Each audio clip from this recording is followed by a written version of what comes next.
Marefat School presents The Conference of the Plants. Written by Reza Nazemi. Chapter 10. Towards the Sun, Part 1. Previously on. In the previous chapter, Walnut Tree addressed the fear and anxiety caused by Turnip's words. Turnip had urged the plants to be more ambitious, causing concern in the garden. Date Seed, realizing her slow growth, sought Walnut's guidance.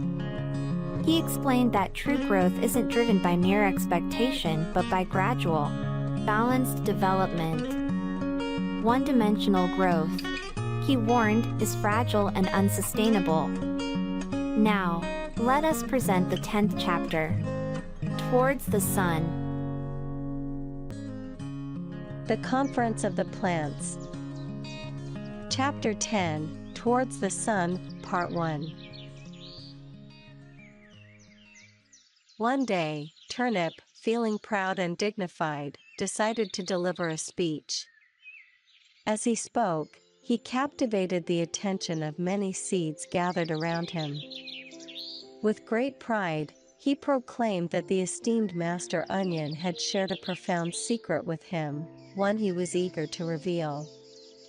Turnip urged everyone to listen closely, emphasizing that this secret came from the deepest layers of Master Onion's wisdom. The crowd waited eagerly to hear the great secret of Master Onion through Turnip's thoughtful words. He began with a tone heavy with intrigue. The sun, often praised for its mercy, is not as benevolent as you might think. It has committed numerous injustices against seeds, saplings, and other plants. True, it shows great affection to select companions, such as Walnut Tree, who endlessly sings its praises. But I have heard tales of the sun's injustices, and I feel compelled to share them with you. Know this: Walnut Tree is a traitor. He knows bitter truths, but chooses to conceal them from you. A great commotion rippled through the seeds, stirring them with anxiety and unrest. Turnip continued. Let me recount a tale from the past. I've heard of a time when several celery plants grew near a walnut tree. One of them was closer to the tree than the rest. Then, the sun became scorching hot, and all the celery plants withered, except the one closest to Walnut Tree. That celery survived because he was the tree's friend, and the sun spared only those who praised it, as Walnut Tree does.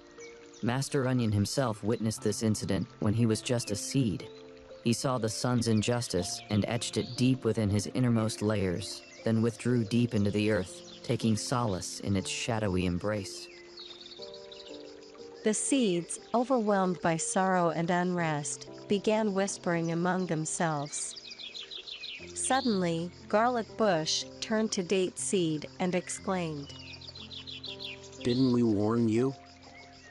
We told you not to trust Walnut Tree or believe his lies." All eyes turned to Date Seed, expecting her to condemn Walnut Tree's actions.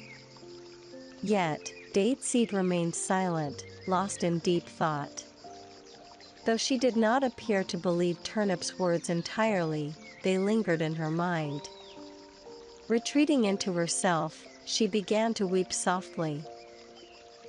Tears filled Turnip's eyes, and with a trembling, mournful voice, he said, I could never have imagined that Walnut Tree would act this way, betraying the seeds so deeply. From above, Walnut Tree observed everything in silence, as if oblivious to their accusations and heartbreak. He neither confirmed nor denied their words, choosing instead to maintain his silence. Meanwhile, burdened by doubts, Date Seed turned to the sun and poured out her grievances. O radiant sun! I cannot unravel the truth behind Walnut Tree's supposed betrayal. Could he truly have deceived us? Why would Walnut Tree conspire with you, the unjust sun, to harm us? As the words left her lips, a sudden realization struck her.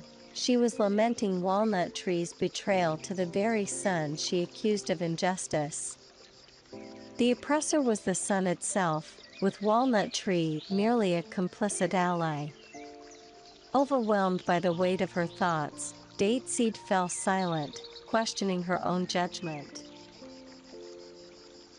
And why would you, so powerful, allow such injustice?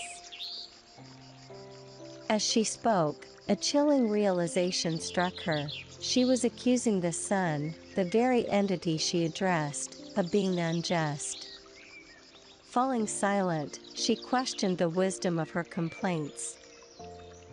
Burdened by these thoughts, Date Seed whispered to herself, If even the sun, the ruler of this world, can be unjust, then to whom shall I turn? Surely, there must be a greater force beyond the sun to whom I can plead for justice. With these contemplations weighing on her, Date Seed drifted into uneasy slumber. The other seeds, consumed by disgust and resentment, lashed out against Walnut Tree with fervent condemnation. In their anger and frustration, they hurled harsh words and leveled unjust accusations at the tree. As their heated conversation began to wane, Radish broke the silence with a pointed question.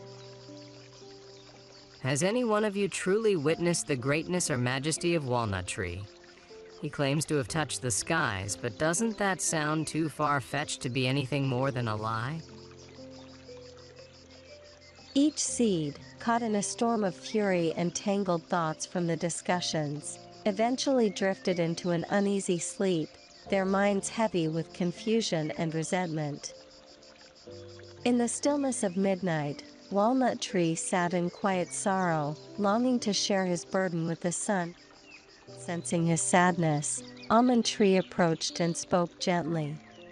Dear Walnut Tree, my wise and noble friend, do not let their accusations trouble you. Your generosity and wisdom are well known. Walnut Tree replied calmly. I bear no ill will toward them, though at times I feel weary and seek solace in the sun's light. I have no complaints against anyone. The Almond Tree, astonished, exclaimed, O Walnut Tree, you are a symbol of wisdom. How can someone as wise as you feel disheartened? I have never known a being with such profound insight as yours. The Walnut Tree replied thoughtfully. Let us assume that I am indeed a wise tree. In this vast world, countless standards exist. By your measure, I may seem wise, but by my own, I feel utterly inadequate and abandoned. All I truly desire is to help these seeds grow, yet I find myself powerless to discover how. Then why not speak to them? Tell them you are not deceitful and that the story about Onion is untrue. Walnut Tree sighed again. The tale Onion shared is not false. It is true. How can that be? Surely such a story cannot be true. Oh, Almond, what he spoke was indeed true. His story was real, but it was his own perspective that shaped it.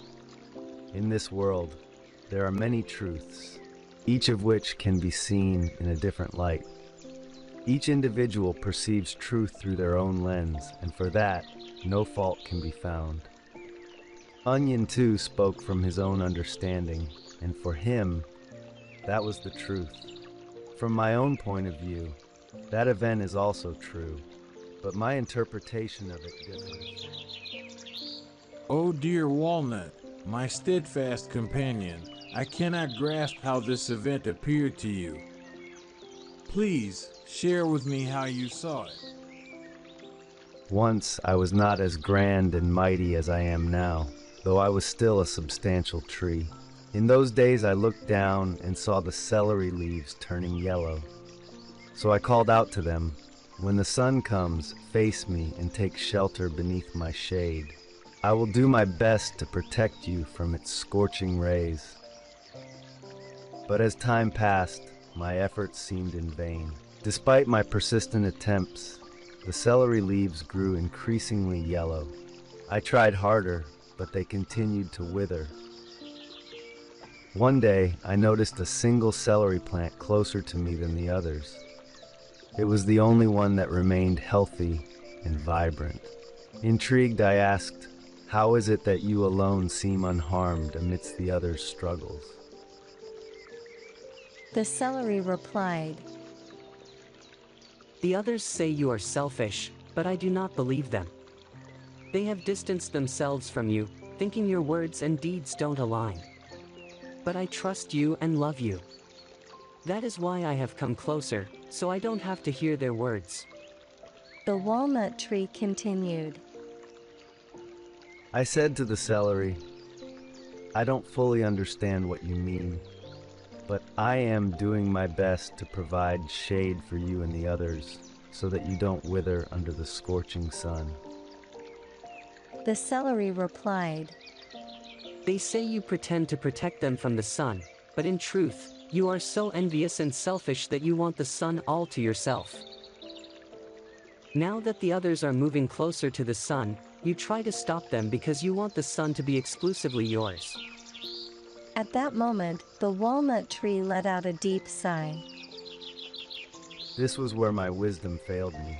I watched them burn under the sun's fierce rays. They couldn't withstand the direct sunlight, and I had no answer. I could only stay silent and watch them suffer. As for the celery closest to me, I never understood how he survived. I, too, learned that every being requires just the right amount of light. I felt helpless, knowing I could not call out to the sun and ask it to spare some light for them. So I turned inward and, in the solitude of my heart, called to the gardener, hoping he could intervene. He alone possesses the power to change things in this garden. Years have passed since that moment, and I have gained more wisdom. With this newfound insight, I now watch over date seed, radish, and the other plants carefully, always mindful of the balance they need.